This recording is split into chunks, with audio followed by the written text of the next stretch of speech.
Point de presse de la direction continentale de campagne de M. Biaka Tedan Dioré, candidat du Front populaire pour la fédération aux élections législatives du 29 décembre 2024 en République du Tchad.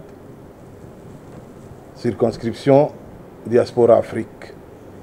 Mesdames et messieurs les journalistes, chers compatriotes, nous vous remercions pour votre présence à ce point de presse qui vise à partager nos observations et notre position officielle sur les élections législatives de la diaspora tenues le 28 et 29 décembre 2024. Ces élections, une première pour la représentation parlementaire de la diaspora, devaient être un jalon historique pour renforcer la démocratie tchadienne et renforcer sa participation multiforme dans le développement du Tchad, l'un des pays les plus pauvres au monde et qui se distingue par les indicateurs de gouvernance alarmantes. Malheureusement, elles ont été marquées par des irrégularités graves et des manquements à la transparence que nous dénonçons aujourd'hui. 1. Refus d'accréditation des délégués du bureau de vote du FPF.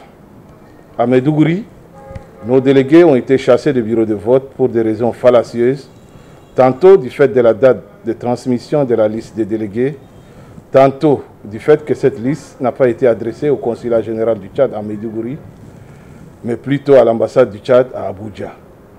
Alors que les délégués ont été acceptés à Abuja, Kano, Lagos, sur la base de la même lettre de la transmission de la liste des délégués. Le directeur de campagne de cette ville a été séquestré dans les locaux du consulat général du Tchad à Maidougouri. À Brazzaville, les délégués des deux bureaux de vote ont été refusés, tandis qu'au bureau de vote au sein de l'ambassade, ces délégués ont été acceptés. Alors que là également, c'est le même support de transmission de la liste des délégués qui a servi. Cette situation a favorisé le bourrage des urnes dans ces deux bureaux de vote. 2. Faible transparence dans les opérations électorales. Absence d'informations sur la structuration des démembrements des langes de la diaspora et sur le nombre de bureaux de vote. À Maroua, Abuja, le nombre de bureaux de vote effectifs est inférieur à ce qui a été arrêté par l'ange central. Dans plusieurs localités, les listes électorales n'ont pas été affichées, en violation des dispositions légales, article 19 du Code électoral. À Maidougouri, Lagos, Kano, Maroua, Ngaroua et Ngaoundéré, l'absence d'accès à ces listes a créé une opacité compromettant la crédibilité des résultats et entraînant un faible taux de participation. 3. Usage abusif de procuration et de cartes d'électeurs non retirées. Dans plusieurs villes, notamment à Yaoundé, Douala et Garoua, des procurations ont été délivrées le jour même du scrutin, en violation de l'article 66 du Code électoral. Ces procurations ont été utilisées pour faire voter des personnes sans consentement demandant, parfois sur des cartes d'électeurs non retirées. 4.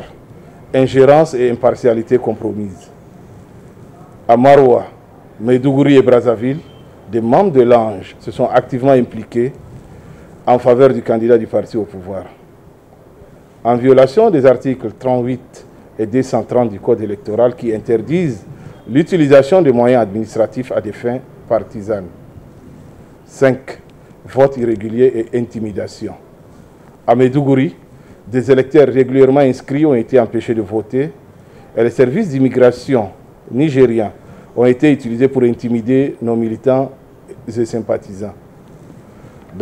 Des cas de bourrage ont été constatés à Kano et dans un village près de Garoua.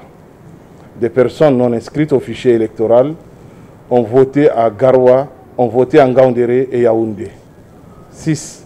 Dépouillement de résultats dans l'opacité totale en violation des articles 78, 79 et 80. En Égypte, où nos délégués n'ont pas été accrédités pour le contrôle des opérations électorales, le dépouillement ne s'est fait en présence des délégués ni des votants, encore moins des membres de l'Ange.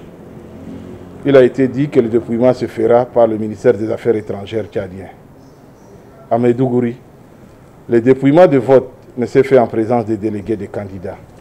Avant la tenue des élections, nous avons pourtant adressé une requête au Conseil constitutionnel et à l'Ange pour demander 1. L'invalidation de la candidature de M. Tahir Mamadou Tahir du MPS en raison de sa violation de l'article 230 du Code électoral, incompatibilité avec ses fonctions au sein de l'Ange et des diplomates en service à l'ambassade du Tchad à Yaoundé, ce qui fait qu'il ne réside pas à l'étranger comme diaspora. 2.